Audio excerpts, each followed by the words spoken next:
pwede kong i-alok.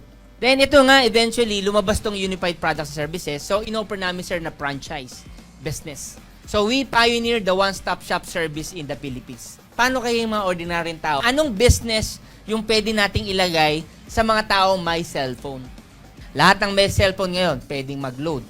Diba? Pwedeng magbayad ng bills. Pwedeng mag-remit. Pwedeng bumili ng ticket.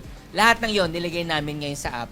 Then nilabas namin ngayon yung home-based business namin. Na katulad mong ordinaryong tao, na wala ka pang 600,000, na may cellphone ka, pwede mong simulan yung business mo. So nag-deploy kami, Philippines. Actually, pumutok talaga yung concept namin. Wala po kaming partner na hindi kami top-notcher. Pwede kang magnegosyo sa Unified Products and Services.